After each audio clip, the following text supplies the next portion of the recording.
Two sisters. One hides her pain behind a mask of polite silence. The other screams her love to a world that doesn't care.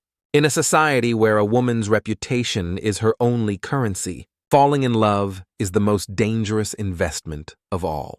A secret engagement, a shocking betrayal, and a legacy stripped away by greed. When the man of your dreams destroys your life, will you break down, or will you grow up? Welcome to the cruel, calculated world of the Dashwood sisters. Now, the story itself.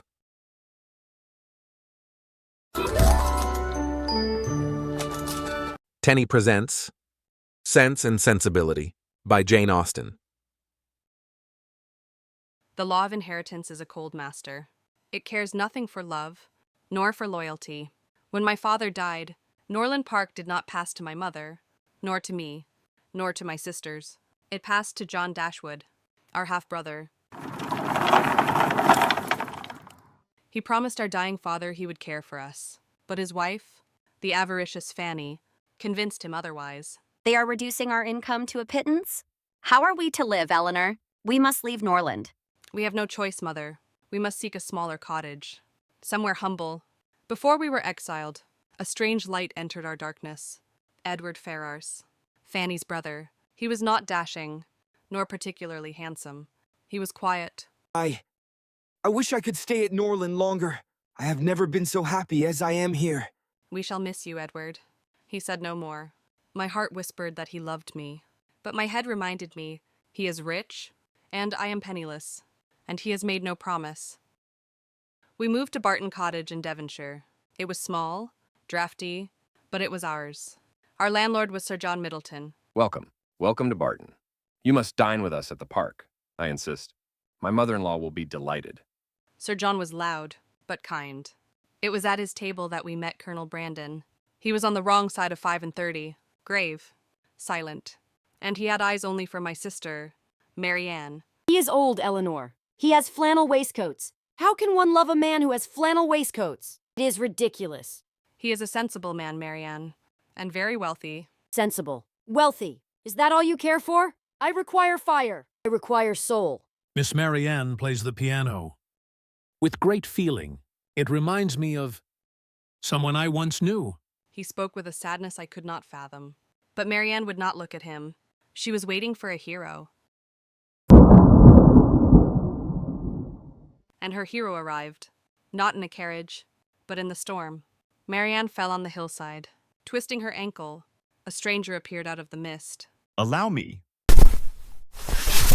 You are hurt. I will carry you home.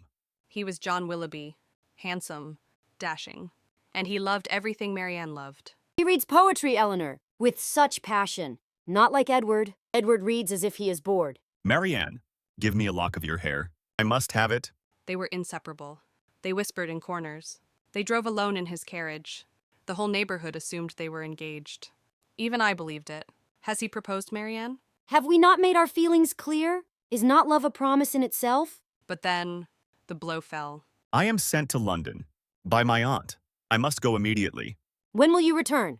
I do not know. He left her. No engagement announced. No promise made public. Just a weeping girl, and a silence where a proposal should have been. While Marianne wept openly, I carried a quieter burden. Edward Ferrars visited us. He was cold, distant. He looked at me with misery, but said nothing of love. Then, I met Miss Lucy Steele, a cousin of the Middletons. She sought my confidence. I must tell you a secret, Miss Dashwood, but you must promise not to tell a soul. You may trust me. I am engaged. I have been engaged for 4 years. Indeed? To whom? To Mr. Edward Ferrars. The world stopped. Edward? You are engaged to Edward? Yes, it is a secret, of course. His mother would disinherit him, but he is a man of honor. He will not break his word. I understood then. His coldness was not indifference. It was guilt. He was trapped by a youthful mistake. And I was the confidant of the woman who stole him. I could tell no one, not even Marianne. I had to listen to Lucy's hopes and bury my own heart. Mrs. Jennings took us to London. Marianne went for one reason only, to find Willoughby. She wrote to him every day. No answer.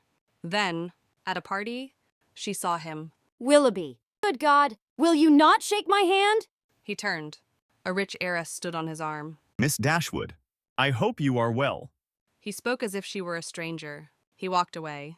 The next day, a letter arrived. My dear Miss Dashwood, I fear you have misunderstood my attentions. My affections have long been engaged elsewhere. I am to be married to Miss Grey. Miss Grey, who possessed £50,000. Willoughby had sold himself. He loved me. I know he loved me. How could he be so cruel? While Marianne screamed, Colonel Brandon came to me. He revealed the darkness behind Willoughby's charm. He is a scoundrel, Miss Dashwood. He seduced my ward. A young girl, the daughter of my first love. He left her pregnant and abandoned. That is the man Marianne weeps for. The shock broke Marianne. She walked in the rain, seeking illness, seeking death, and she found it. Is he here? Mama, is Willoughby here? She burned with fever. The doctor gave no hope. Colonel Brandon rode for our mother, and in the dead of night, a carriage arrived. I ran down, thinking it was Mama. It was Willoughby. You. How dare you come here? Is she alive? Tell me she is alive. I am a wretch, Elinor. I married for money because I was in debt. But I loved her. I love her still. Tell her I am miserable. Tell her I am punished. He was selfish to the end, but his confession was real. He had chosen wealth over happiness, and he would regret it forever. Marianne survived, and in her survival, she found wisdom. I compared my feelings to yours, Elinor. I thought you cold, but you suffered just as I did. Only you suffered in silence. Just spare me. And then, fate twisted once more. Lucy Steele, calculating to the last, jilted Edward. His brother was now the richer man, so she married the brother instead.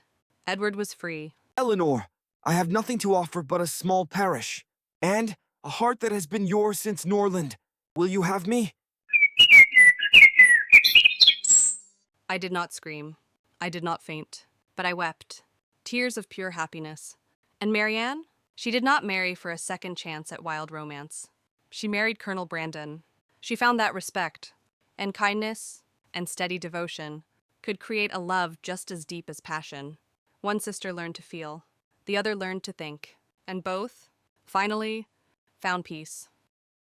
Jane Austen's first published novel is more than a romance. It is a study of the human psyche. We often view sense and sensibility as opposites. Elinor represents sense judgment, discretion, and social duty. Marianne represents sensibility, emotion, spontaneity, and individualism. Throughout the story, Austen challenges us to decide which is superior. But the critical realization, the one that defines the novel's ultimate message, is that neither can survive alone. Marianne's unchecked emotion nearly kills her. Elinor's repressed emotion nearly isolates her. The true journey is the movement toward the center. To live a full life, we must feel deeply, but we must also possess the strength to govern those feelings. It is not a choice between head and heart. It is the necessary marriage of both. Next time on Tenny presents Paradise Lost by John Milton. We have walked the manicured lawns of English society. We have seen how hearts break in drawing rooms, shattered by whispers and polite rejections. But the next story takes us far from the comfort of earth.